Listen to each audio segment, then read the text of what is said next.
പർജിങ്ങിന് വേണ്ടിയുള്ള പ്രിപ്പറേഷൻ നടത്തുകയാണ്. എല്ലാ ഓപ്പൺ ഏരിയകളും മാസ്കിംഗ് ടാപ്പ് ഉപയോഗിച്ച് അടച്ചു. ഒരു വശത്ത് നിന്ന് ആർഗൺ ഗ്യാസിൻ്റെ സപ്ലൈയും കൊടുത്തിട്ടുണ്ട്. പർജ് ചെയ്തതും ചെയ്യാത്തതുമായ വെൽഡിങ്ങിൻ്റെ ഡിഫറൻസ് ആണ് ഈ ഫോട്ടോയിൽ കാണുന്നത്. അടുത്ത വശത്തുകൂടി നമ്മൾ പർജിങ് ഗ്യാസ് നൽകിയിട്ടുണ്ട്. ശേഷം എല്ലാ കോർണറുകളും ക്ലോസ് ചെയ്തതിന് ശേഷം മാത്രമേ നമ്മുടെ വെൽഡിംഗ് ആരംഭിക്കാൻ സാധിക്കുകയുള്ളൂ. ഇവിടെ ടിഗ് വെൽഡിംഗ് ഉപയോഗിച്ച് സ്റ്റെയിൻലെസ് സ്റ്റീൽ 316 ആണ് നമ്മൾ വെൽഡ് ചെയ്യാൻ വേണ്ടി പോകുന്നത്.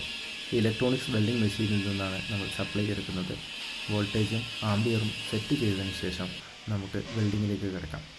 അടുത്തതായിട്ട് നമുക്ക് ഗ്യാസ് സിലിണ്ടർ ഓപ്പൺ ചെയ്യേണ്ടതുണ്ട്.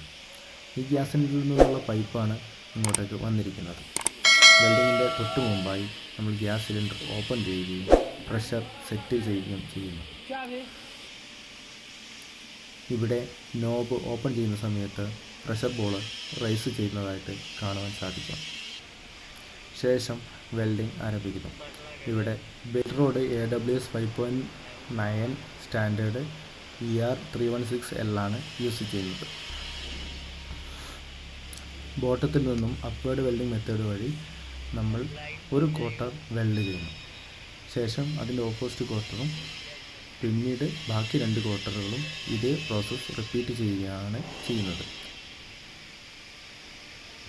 സാധാരണ വെൽഡിംഗ് ആവശ്യങ്ങൾക്ക് വേണ്ടി പലപ്പോഴും പർജ് ചെയ്യേണ്ടി വരാറില്ല.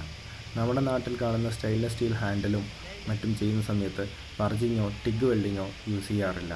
പകരം അവർ അവിടെ സ്റ്റിക്ക് വെൽഡിംഗ് മാത്രമേ യൂസ് ചെയ്യുന്നത് കാണാറുള്ളൂ. ടിഗ് വെൽഡിംഗ് മെത്തേഡാണ് സ്റ്റെയിൻലെസ് സ്റ്റീലിൻ്റെ ഏറ്റവും സ്യൂട്ടബിൾ ആയിട്ടുള്ള വെൽഡിംഗ് മെത്തേഡ് എന്ന് പറയുന്നത്.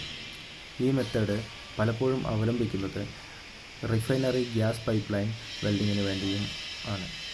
316 എന്ന് പറയുന്നത് ഹൈലി കൊറോഷൻ റെസിസ്റ്റൻസ് ആണെങ്കിലും വെൽഡിങ് പർജിങ് ഇല്ലാതെ ചെയ്യുകയാണെങ്കിൽ ഓക്സിഡേഷൻ സംഭവിച്ച് മെറ്റീരിയലിൻ്റെ ക്വാളിറ്റിയെ ബാധിക്കാം.